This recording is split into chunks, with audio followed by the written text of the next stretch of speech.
There's a lot of gaming crap on Amazon, a lot of third-party and cheaply made knockoffs. I touched upon this a little bit in my video about Joy-Con knockoffs that are plaguing Amazon. But that inspired me to go onto Amazon and to sort by price, lowest to highest. And after pouring through pages and pages of thumbstick grips and replacement parts, I found some bizarre looking controllers and some too good to be true ultra cheap cases. I went into this expecting just absolute trash, but honestly, some things surprised me. I mean, I won't be throwing out my Pro controller anytime soon.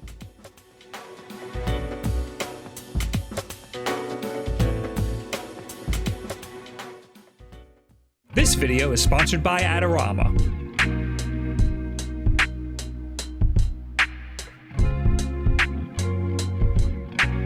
And right there, yeah, that's the shot.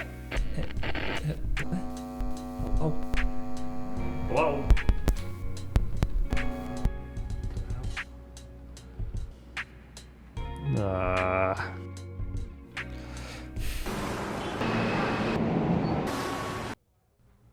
Oh.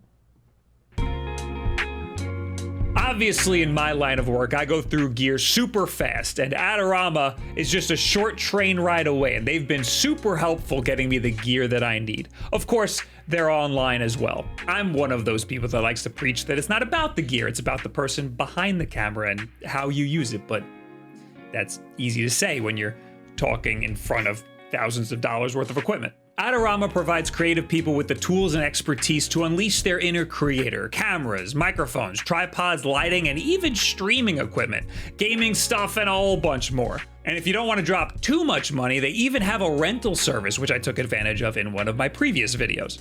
I'm gonna leave a short equipment list of the essential gear that I use to shoot my videos every single day in the description below, and all of that stuff you can find at Adorama. And if you have any sort of questions about any of the gear that I use or any behind the scenes stuff, I'll be on their Twitch channel tonight, August 12th at 9 p.m. Eastern time. We've done this before, that was archived over on the Clips channel, and that was a lot of fun. So hopefully I'll see some of you guys there. Otherwise, just check out the links in the description below if you're interested. And thank you, Adorama, for sponsoring this video and helping me get the stuff that I need. Cinnamon gravy. There are a lot, and I mean a lot, of thumbstick grips on Amazon, and some of these are pretty cool looking. So if you want to theme your Switch, maybe you want to put a new skin on it and you want to accent it with some thumbstick grips, there are some pretty good options on Amazon. I just think that thumbstick grips like these are a little boring and not at all what I want to talk about. I went with things that are Prime eligible because I require instant gratification, but also because some things might be $1 with like $9 shipping, and then suddenly it isn't so cheap anymore. The most expensive thing on this list is $10.97, and the cheapest thing is $2.59. So we'll start with that. This is a carrying case for the Switch Lite. This is one of those too good to be true prices. But it's like solid, it's like hard as a rock. This one caught my attention because it has a shit photoshopped picture of a drill failing to bore through it, and it also claims to be waterproof and explosion proof. Now, I don't have an explosion laying around, but I do have some water, and this might not surprise you, but it absolutely failed the waterproof test. I put a piece of paper in there, zipped it up, and ran some water over it to see if the paper would get wet, and no surprise, the edges of the paper got wet. Then I fully submerged it in some water, and of course, the paper is completely soaked. Oh yeah. And of course, you know I had to.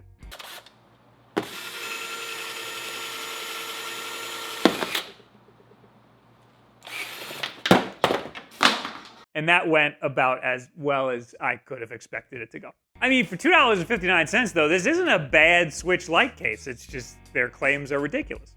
Next, for $5.99, we have a regular old Switch case. This isn't explosion-proof. It's not going to protect your Switch against bombs. It's made out of felt. I think it's kind of cool looking, especially for like $6. It'll probably protect your Switch against scratches in your bag, but not against much else. The felt is obviously cheap. You can even crease it pretty easily.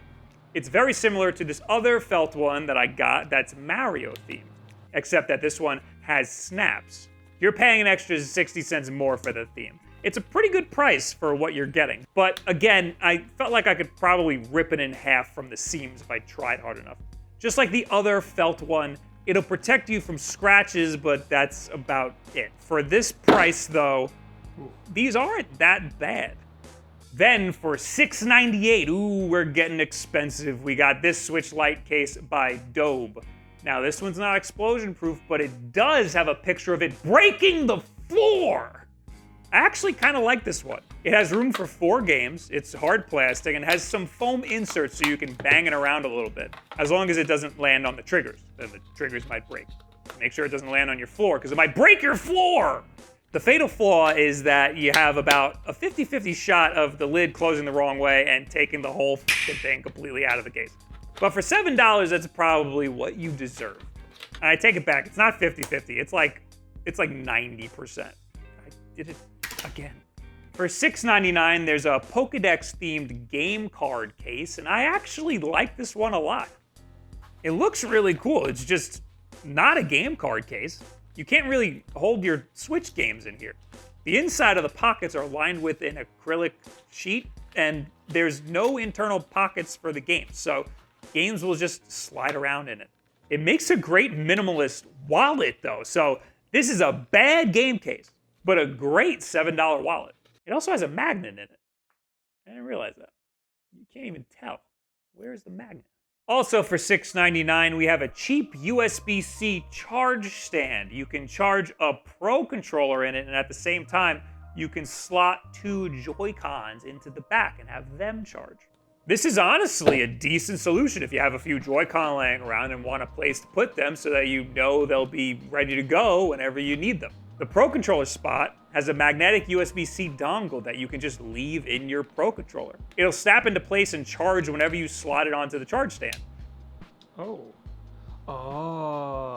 This was a surprising feature for such a cheap thing to have. Personally, I'm just not sure how much I would trust my stuff charging on this thing all night. It is a very cheap device, and I don't think they're like QA testing this stuff. But, I mean, for $7, if you got some cheap controllers and some cheap knockoff Joy-Con, why not? You won't catch me dead putting my $60 Pro Controller on this thing, though. And my, what, $80 Joy-Con? Get out of here. I had to scroll through 63 pages of crap, ignore the sponsored controllers, just to get to the cheapest controller on Amazon. The $8.99 Switch Pro Controller. They're not even trying to hide it. They straight up called it Switch Pro Controller. This is like basically the same exact mold as a Nintendo-made Pro Controller. The grips are the same, the top part is the same, even the triggers are the same. It's just that the buttons and thumbsticks are significantly cheaper feeling. What's crazy is that it even has vibration and motion controls, and they work pretty decent. I want you to know that every time I want to check motion controls, I use Splatoon, and every single time I have to talk to these people. The only issue I had with this controller was syncing it. A lot of these cheap controllers have issues syncing to the Switch, but it works eventually. The price seemed to have gone up since I bought it, but even for $10, this is still a very cheap controller. Maybe it'd be useful if you're gonna have a party or something, you need a bunch of extra controllers. I'd still much rather use a Pro Controller or literally anything else, but for $50 cheaper, you can't really complain. The next one up was this guy. They called it Wireless Game Console. Don't let the name fool you, it's just a controller. It's pretty cool looking and has lights on the inside, but I couldn't figure out how to get the lights to go all crazy like it did the first time I turned it on. It's not the most comfortable. The plastic is hard and the triggers are awful. They jet out further than any triggers I've seen, but again, for $10, this baby has motion controls. I'm honestly surprised by what you can get for so little money. Also for $10, there's a little golf club you can slot your Joy-Con into for, what's that game called? Luigi Golf. Luigi, what happened? It's just a hunk of plastic, reminiscent of the Wii hardware peripherals rotting in a landfill somewhere. It adds nothing to the gameplay experience.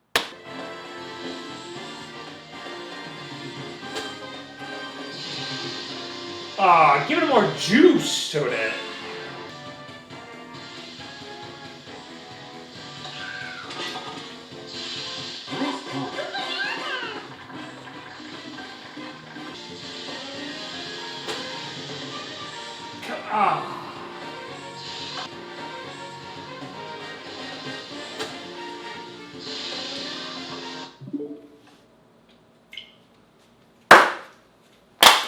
I got a lot of stuff, but I wanted to save you some of the boring stuff. Like, I got this controller that is basically just a cheap aftermarket PS2 controller. Ew. And it required a dongle. Ew. Ew. I got a grip that looked like a factory error. It did not look like that in the picture. And it locks the Switch in from the top. It's a little scary.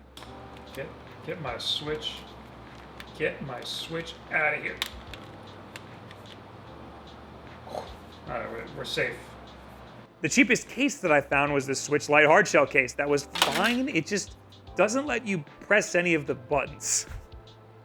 So there was some good stuff here. I think my favorite stuff were the Switch felt cases, because those were pretty cute. And the Pokedex game case that isn't a game case. It's more of a wallet. But the controllers surprised me. Would I recommend any of these controllers? Probably no, not ever. If you want cheap controllers, I would still recommend like one of the cheaper 8-bit Do controllers, or one of the wired Hori or PowerA controllers. Those are very cheap. But for even cheaper than that, these controllers have wireless and motion controls. So like, I mean, it's hard to beat that. Maybe if you need a bunch of controllers for like a convention or a party or some sort of public use and you know they're gonna get beat up, this isn't a bad option. Otherwise, just save your money. Skip that cup of coffee, what, 14 days in a row? Yeah, never mind. Gaming isn't worth that.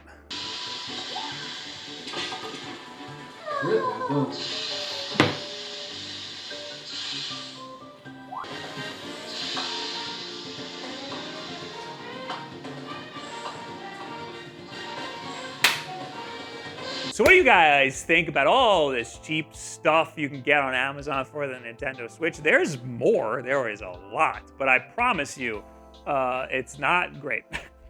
I've done videos on some great controllers that I would feel comfortable recommending and some great cases that I would recommend. So just because these are cheap doesn't mean that they're the ones you should go for, unless you really think this is cute. Of course, leave it in the comments below. Add me on Twitter, any and all of this other social media garbage. There's also Amazon affiliate links to all of this stuff if you must. Also, thank you Adorama for sponsoring this video. Don't forget I have links to all of the equipment that I use to film this sort of stuff in the description. This Rode mic that I actually bought this mic, and it is so much better than the old one that I had. It turns on when the camera turns on and turns off when the camera turns off, so I won't run out of 9-volt batteries anymore. Also, don't forget, twitch.tv/AdoramaXP. I will be there at 9 p.m. Eastern time tonight. And I'll try to set up a little demo on how I film this sort of stuff. Anyway, the most important thing that you can do to help support this channel is just subscribe right here and share this video with a friend, maybe a friend who just got a Switch and needs some cheap accessories. Thank you guys very much. Have yourselves a good week.